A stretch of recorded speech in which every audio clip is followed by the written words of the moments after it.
proklamasi kami, bangsa Indonesia, dengan ini menyatakan kemerdekaan Indonesia. Hal-hal yang mengenai pemindahan kekuasaan dan lain-lain diselenggarakan dengan cara saksama dan dalam tempo yang sesingkat-singkatnya. Jakarta, 17 Agustus 1945, atas nama bangsa Indonesia, Soekarno, Hatta.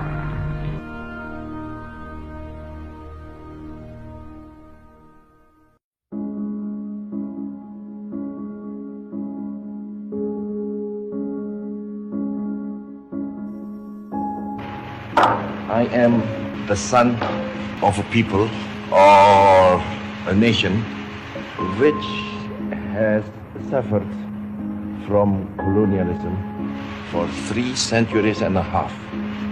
It's not a short time, 350 years about. Our experiences were not very agreeable.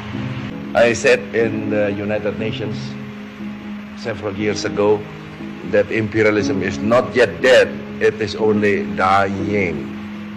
But it's not yet dead, and I personally, God willing, I shall keep on fighting imperialism.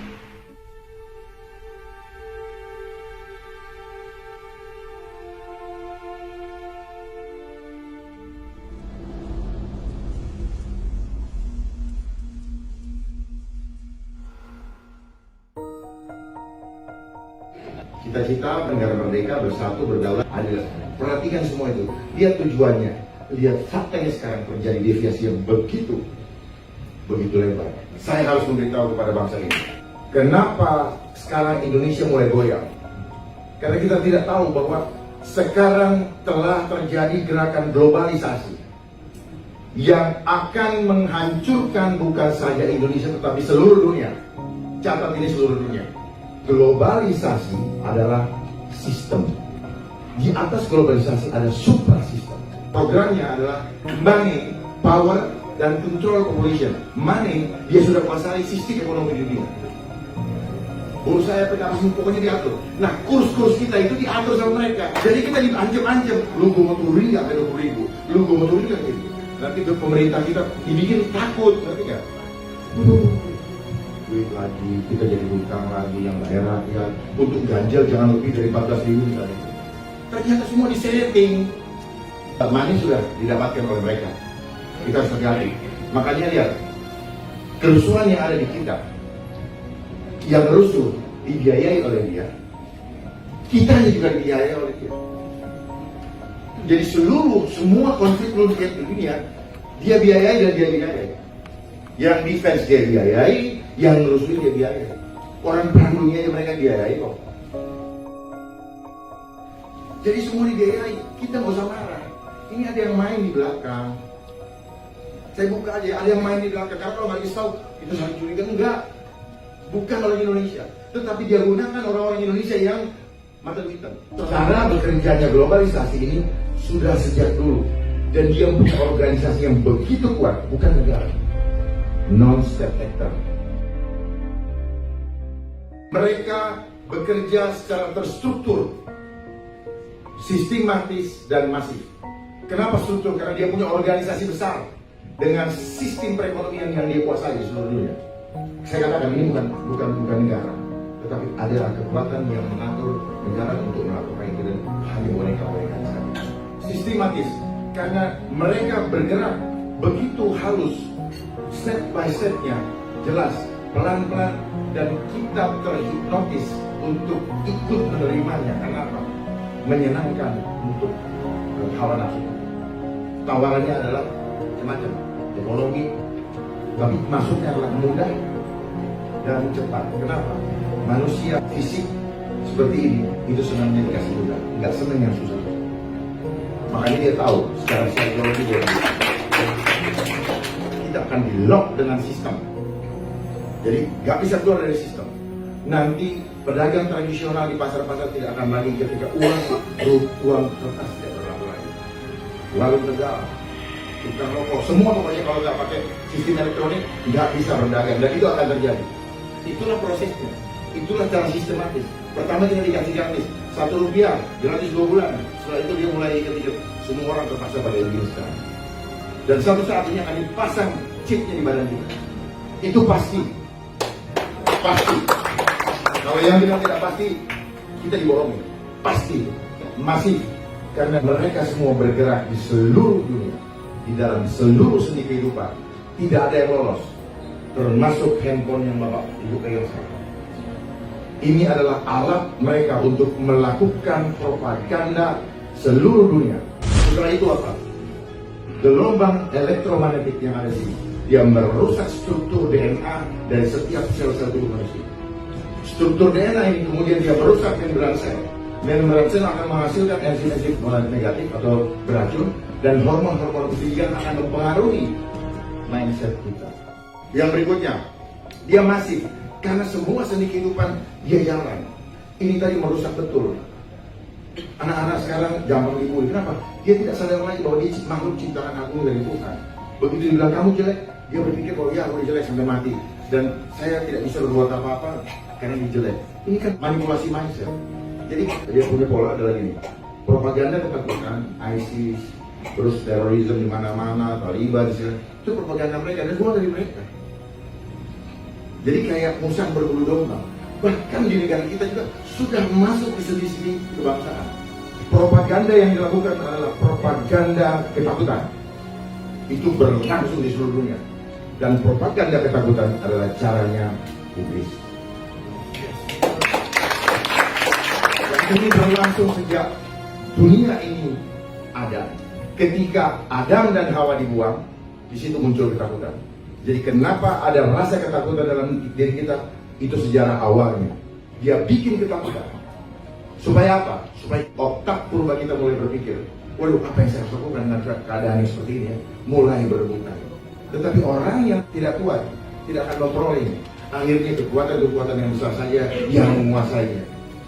Tujuannya apa? Kekuatan besar itu adalah bagian daripada mereka, elit-elit global yang ingin menguasai dunia ini. Tahun depan ekonomi akan jatuh. Itu cara menakut-nakuti manusia. Membuat kita berhitung matematika. Oh iya, kalau tahun depan jatuh berarti saya harus begini-begini. Saya panik, saya harus korupsi, saya harus segala macam. Itu yang mau diciptakan. Jangan kita dibawa dengan pemikiran barat. Jangan kita dibawa pemikiran timur. Kecanggihan teknologi yang ada hanya untuk membuat pusat perhatian kita beralih. Tetapi dia punya hidden agenda. Apa itu hidden agendanya? Mau memanipulasi mindset kita. Saya yakin betul. Ini desain semua. Ujung-ujung daripada semua perjalanan ini adalah bicara terakhir. Adalah life engineering.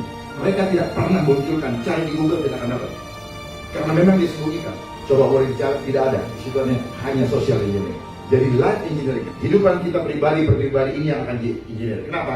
Kita bukan barang, tetapi mereka mau bikin kita seperti barang. Adalah apa? Life engineering. Dan ini mengatur sistem. Nanti kalau ini sudah terkoneksi semua sistem, maka kita akan dikontrol dari sana.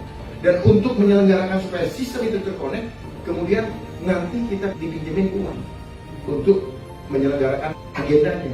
Setelah selesai, kita dikontrol, pinjaman jadi hutang. Hebat kan? Jadi ujung-ujungnya adalah life engineering. Seperti apa life engineering?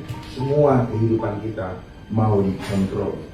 Perilaku kita berubah menjadi manusia yang tidak lagi menjadi manusia yang sejati atau makhluk luhur akhlaknya, tetapi kita akan dibuat seperti robot. Tidak punya cipta, tidak punya karsa, tidak punya rasa untuk menyamakan sistem seluruh dunia. Dan mereka standarkan segala literatur apapun yang kita pegang sekarang, sepanjang itu ngambil dari luar, itu adalah cara mereka memanipulasi kita punya konsep begitu. Jadi sekarang kita di sekolah-sekolah dari dulu, Perang Dunia 1, Perang Dunia 2, kita dibodoh-bodoh kita. Mana ada Perang Dunia Tuhan bikin berjilid? Rupanya disetting supaya semua kita yang sekolah, oh Perang Dunia. Jarak dari bumi ke matahari sekian. Emangnya dia pernah ke sana? Dari bumi ke matahari dia nggak pernah ke sana.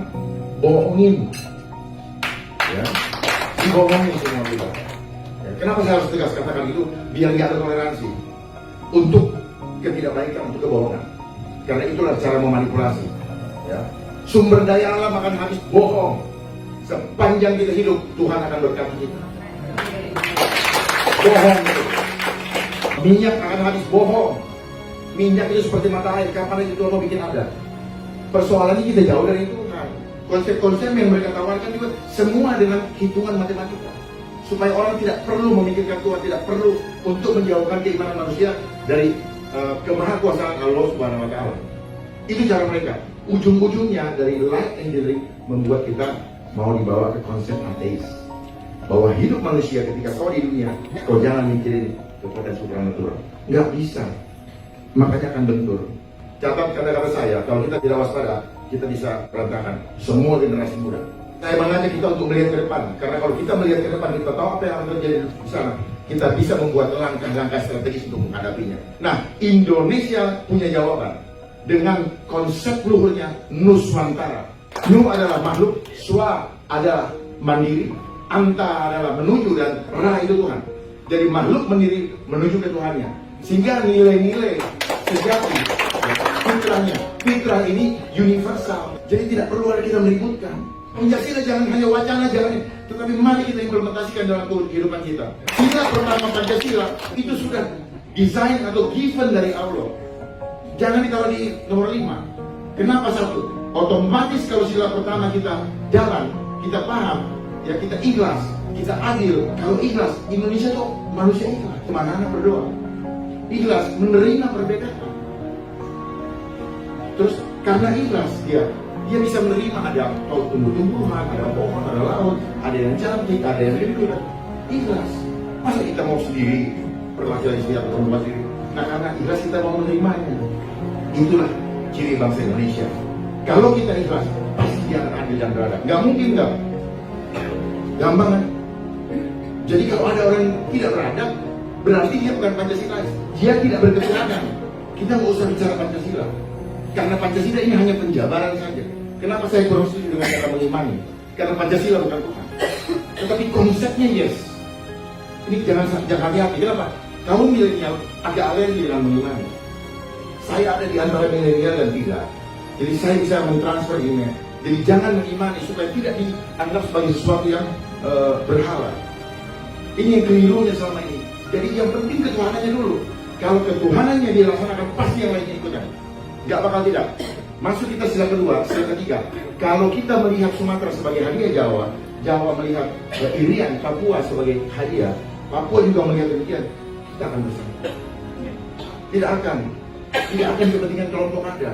Tapi faktanya sekarang kepentingan kelompok begitu berkuasa dan kelompok tertentu ya, itu menguasai aset-aset atau sumber daya ini. Perlu pengaturan berikutnya. Nah, kalau kita sudah mau bersatu, kita mudah masuk ke dalam musyawarah mufakat. Nggak bakal ribut karena kita mementingkan kepentingan kita bersama, termasuk kepentingan anak cucu ke depan. Maka keadilan sosial itu bukan mimpi. Otomatis itu hanya outcome-nya. Semua harus Pancasila, semua harus sesuai dengan Tuhan. Tuhan tuh baik kok. Tuhan tuh gak pernah maki orang kok. Tuhan tuh penuh dengan kasih kok. Jadi kalau orang ngajak ribut, itu bukan Pancasila, itu dia tidak berketuhanan.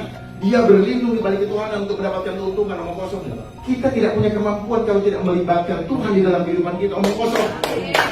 Tidak sama terbakar. Papua bisa selesai asal dia datang ke kaki Tuhan.